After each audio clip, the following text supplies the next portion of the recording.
நம்ம தமிழ் வணிகர்கள் முத்து, பவழம், வாசனை திரவியங்கள் இதையெல்லாம் கடல் கடந்து வணிகம் செஞ்சாங்க அப்படிங்கிறது உங்களுக்கு தெரியும். ஆனா யானைகளை உலகம் முழுக்க விற்பனை பண்ணியிருக்காங்க அப்படிங்கிறது உங்களுக்கு தெரியுமா? இத பத்தி தான் நம்ம இந்த வீடியோல பார்க்க போறோம். பழங்காலத்து மன்னர்கள் வியாபாரத்தை பெருக்கிற நோக்கத்துல வணிக நகரங்களையும் தலைநகரத்தையும் இணைக்கிற சாலைகளை அமைச்சாங்க. இந்த பாதைகளுக்கு பெருவழின்னு பேரு. இப்போ நகரங்களை இணைக்கிற சாலைகளை நாம நெடுஞ்சாலைன்னு சொல்றோம் இல்லையா? அதை போலதான் இது. ராஜகேசரி பெருவழி, அதியமான் பெருவழி, வீரநாராயண பெருவழி, இப்படி நிறைய பெருவழிகள் தமிழ்நாட்டுல உண்டு. இந்த பெருவழி பாதையில யானை, குதிரை, வில், அம்பு, வாள்னு இதெல்லாம் பொறிக்கப்பட்ட கல்வெட்டுகள் கிடைச்சிருக்கு. இதுக்கான அர்த்தம் என்னன்னா, அத்திக்கோசத்தார் அப்படிங்கிற வணிக இன குழுவினருடைய பாதைன்னு அர்த்தமா. அத்தினா என்ன? யானை. கோசத்தாருன்றது ஒரு குழுவை குறிக்கிற பொது பெயர். பணியர் இன பழங்குடியின மக்கள் உதவியோட காட்டு யானைகளை பிடிச்சு அதை போர்ல பயன்படுத்துற யானைகளா, கடினமான வேலைகளை செய்யற யானைகளா, அந்தஸ்துக்கு வளர்க்கிற செல்ல பிராணிகளா மாற்றி அதை உலகெங்கும் வணிக செய்த இனம் தான் அத்திக்கோசத்தார் இனம். தமிழ்நாட்டுல யானைகளை பிடிச்சு பயிற்சி அளிக்கிற புகை ஓவியங்கள்லாம் கிடைச்சிருக்கு. ஆனைமலை, வேழந்தாவலம், குமிட்டிப்பதி, இந்த மாதிரி ஊர்களுடைய பெயர்களும் அத்திக்கோசத்தார் பற்றி நமக்கு கிடைச்ச கல்வெட்டு செய்திகளும் இந்த இனக்குழு உலக அளவுல எந்த அளவுக்கு செல்வாக்கு பெற்றிருந்தாங்க அப்படின்றத நாம தெரிஞ்சுக்க முடியுது. அது போல இந்த வணிகம் குறைஞ்சபட்சம் 5000 ஆண்டுகளா இருந்தது அப்படிங்கிறதையும் தெரிஞ்சுக்க முடியுது. சரித்திரத்துல இந்திய யானைகளுடைய பங்களிப்பை சொன்னா இது எவ்வளவு பெரிய முக்கியத்துவம் மிக்க வணிகமாக இருந்ததுன்றத நாம உணர முடியும். ஜூலியஸ் சீசர்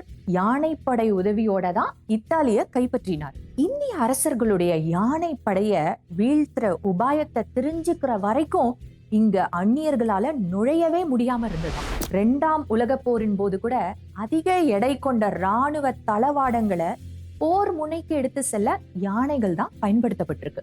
அத்திக்கோசத்தார் இனக்குழு இந்தியாவில மட்டும் இல்லைங்க, உலக நாடுகள்ல பல அரசர்களுக்கு ஆலோசனை சொல்ற அளவுக்கு நெருங்கியவர்களாகவும் அரசர்களால மிகுந்த மரியாதைக்குரியவர்களாகவும் நடத்தப்பட்டதை தெரிஞ்சுக்க முடியுது.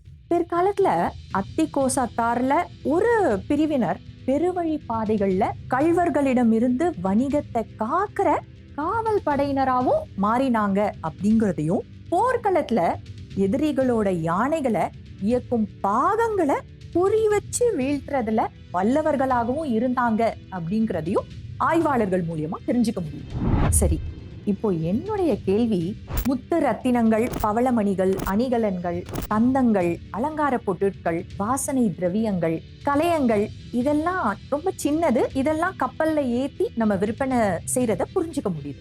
ஆனா உலகிலேயே வலுவான உயிரினம் யானை. அதை காட்டுல பிடிச்சு பழக்கி அதை கடல் வழியா கொண்டு போய் சேர்ப்பது அப்படிங்கிறது எவ்வளவு பெரிய காரியம். அறிவியலும் தொழில்நுட்பங்களும் வளர்ந்துராத அந்த காலத்துல 1000 ஆண்டுகளுக்கு முன்பு கடல் போக்குவரத்து எப்படி நடந்திருக்கும்? மொழியை எப்படி தெரிஞ்சுக்கிட்டாங்க? ஆர்டர்கள் எல்லாம் எப்படிதான் எடுத்தாங்க? விற்ற பணத்தை பத்திரமா எப்படி கொண்டு வந்து சேர்த்தாங்க? கடற்கொள்ளையர்கள் பகைவர்களிடமிருந்தெல்லாம் அவங்கள எப்படி காப்பாத்திக்கிட்டாங்க? புயல் வீசினா என்ன செஞ்சிருப்பாங்க? யானைகளை பழக்கிற தொழில்நுட்பம் தான் என்ன? இதையெல்லாம் ஒப்பிட்டு பார்த்தா இன்னைக்கு நம்முடைய தொழில்ல நாம சந்திக்கிற சவால்கள்லாம் ஒண்ணுமே இல்லைன்னு உங்களுக்கு தோணலையா? எந்த வசதியுமே இல்லாத காலத்துல நம்ம முன்னோர்கள் வணிகத்துல உலகையே வென்று காட்டியிருக்காங்க அப்படிங்கறத கவனிச்சிங்களா? இன்னைக்கு ஒரு தொழிலை எக்ஸ்பேண்ட் பண்ணோம்னா நம்ம எவ்வளவு யோசிக்கிறோம். தகவல் தொழில்நுட்பம் இல்லாத காலத்துல உலகம் முழுக்க கிளைண்ட்டுகள் வைத்திருந்த நம் முன்னோர்களை பற்றி யோசிச்சு பாருங்களேன். ஆக்கம் அதர்வினாய் செல்லும் அசைவிலா ஊக்கம் உடையான் உழை அப்படிங்கிறாரு நம்ம திருவள்ளுவர். எவன் ஒருத்தன் தடைகளால தடுமாறாது, தடம் மாறாது, அசைக்க முடியாத தன்னுடைய ஊக்கத்தால உறுதியால முன்னேறி சென்று கொண்டே இருக்கிறானோ அவனை தேடி ஆக்கம், அதாவது செல்வம் போன்ற உயர்வான விஷயங்கள் வந்தடையும் என்கிறார். போதும் அப்படிங்கிற எண்ணம் உணவுல இருக்கலாம், செல்வம் சேர்ப்பதில் இருக்கலாம். ஆனா தொழில்ல அப்படிப்பட்ட எண்ணம் இருக்கக்கூடாது.